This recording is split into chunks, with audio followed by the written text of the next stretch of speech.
Continuing with lesson 5-6, and here's what's happening today. It is another pattern. Now, let me just briefly, before I start with the pattern for today, let me tell you that next week, tomorrow, actually, let me start, obviously we're not to next week yet. Tomorrow we are going to practice something that is not part of the chapter, but that will help with overall this work. I think somebody had asked earlier about divisibility rules. We're going to do that tomorrow. So it's just a little short thing that will help with some of what we're doing. Next week, Monday, we're going to review, and Tuesday you're going to have a quiz on 5-1 through 5-6. So just be prepared. Anything from the beginning up until now, if you have questions, make sure to let me know. So on Monday we review up to and including this lesson, and on Tuesday a quiz. Then we'll continue with chapter 5 after that. Okay, so squares of a binomial. Here's the idea. If you think of a binomial and squaring it, there's a pattern that goes with this. Now, let me just say, you don't need to write this, but you can just watch, that this means a plus b times itself twice, right? That's what squared means. You could, with the a plus b in there, or with numbers and letters and other variables, right? This is just the pattern that we use, the a's and the b's. You could write it side by side and FOIL it to get the answer.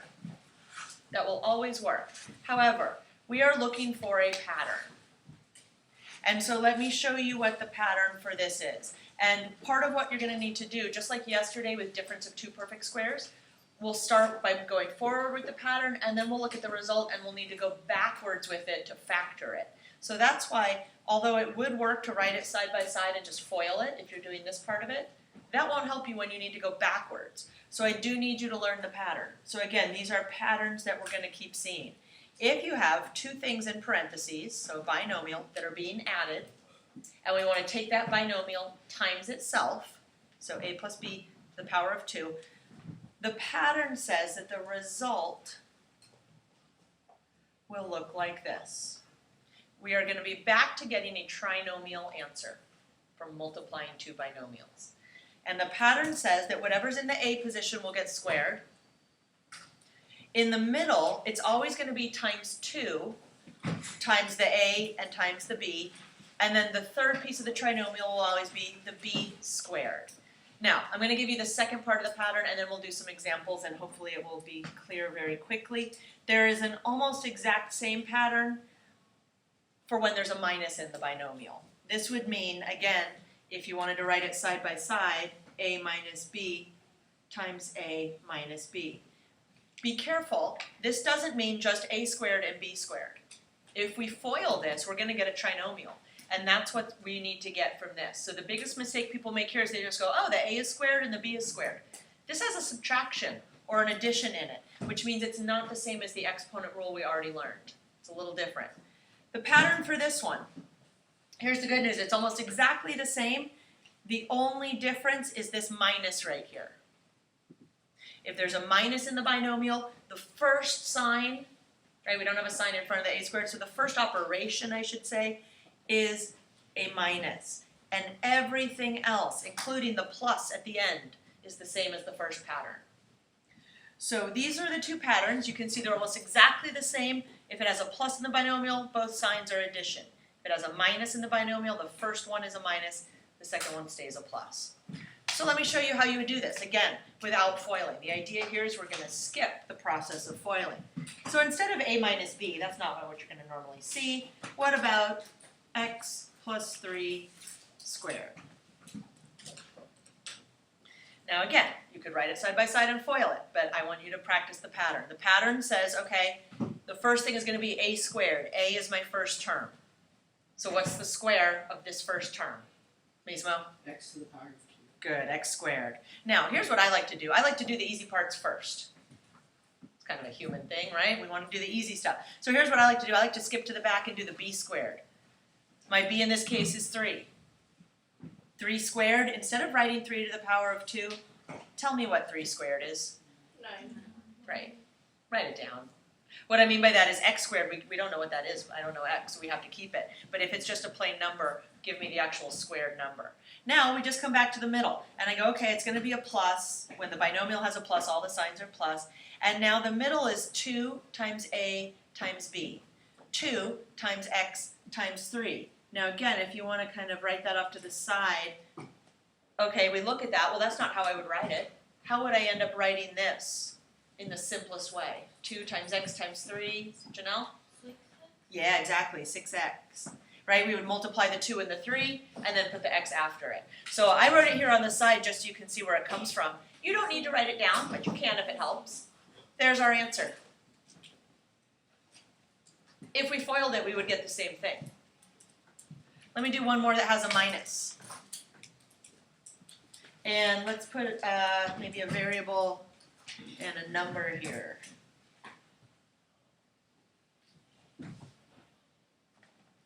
So 7u minus 3 binomial squared. So again, the title of the lesson, square of a binomial. Here's the square of a binomial. So let's see if we can follow the pattern. Here's my a. The first piece is a squared. So what am I going to write for 7u squared? Let's simplify it. Mismo? 49u to the power of 2. Perfect. Very good. 49. Don't forget to square the 7, and don't forget to square the u. And again, let's come to the easy part. B squared. Again, 3 times 3, 9. It's still a plus. It's always a plus. Think about this. If we were doing last, both of them would be negative. Negative 3 times negative 3. In the middle, because there was a minus, we need to have a minus here. 2 times a times b. Now again, if you want to write it down, 2 times my a times my b. Maybe writing it down helps you to see it and not forget any of the pieces. If you can do mental math and get it right, go ahead. But if you're not getting them right, then just take a second and write it down. What would the final answer for this be? Paula? 49u squared minus 42u plus 9. Okay, good. 42u is that missing piece. 2 times 7 is 14, times 3 is 42. You can use your calculator, times u. So 49u squared minus 42u plus 9. There's our answer. If you follow the pattern, you don't need to FOIL. If you FOIL, you still need to follow the pattern for the next thing that you're going to do. Now here's what we're going to do. The instructions, we're going to go backwards, and we're going to decide, could a given trinomial, right? Here's a trinomial answer. If you are given a trinomial, you need to decide, could it be factored to have this as its 2 factors, right? Notice this is 2 factors. This is 7u minus 3 times 7u minus 3, 2 binomials. So we're going to look at a trinomial and decide, is it a perfect square? Meaning, is it the factors of square of a binomial? So the instructions will say something along the lines of, decide if the trinomial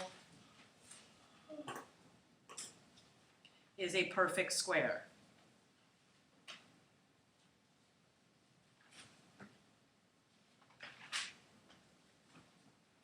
And I'm going to show you 2 examples. I'll show you one that is and one that isn't so that you can see the difference. And then that's all we need to do for today.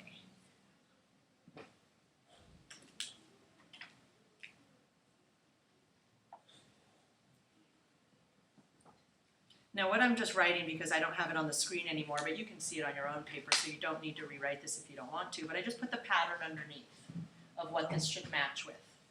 The pattern, because it's a minus, tells me that this would come from squaring a binomial that also has a minus.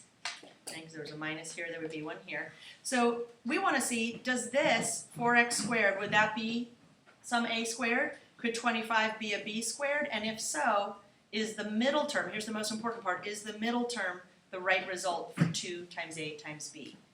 So let's see, could this factor down to be the square of a binomial? 4x squared. If this is something being squared, what has been squared? What would, if this is a squared, what would plane a be? What times itself did I do to get 4x squared? Ariana? 2. Good. 2x. Think about that. 2x times 2x, 4x squared. 25. That's a little easier. What did I square to get to 25? Patrick? 5. Okay, good. Now, here's the test. We can't say yes, it works just yet. The final test is to test out this 2 times a times b using the a and the b that we just identified. 2 times my a times my b. 2 times 2 is 4, times 5 is 20. It should be 20x. Hey, 20x is what I have. The answer here, is it the square of a binomial? The answer is yes, and we're going to answer it with our square of a binomial. These are the factors. We just factored it. 2 factors. 2x minus 5 times 2x minus 5. So you write it down and you kind of go, okay, if this is a squared, what's my a? If this 25 is b squared, what's my b? And then the final check, does it have the correct 2ab? And now let me show you one that doesn't work so you can see the difference. All right, this one will look a little crazier, but don't worry, it's the same thing. It won't be so hard, I promise. 64u squared plus 72uv plus 81v squared.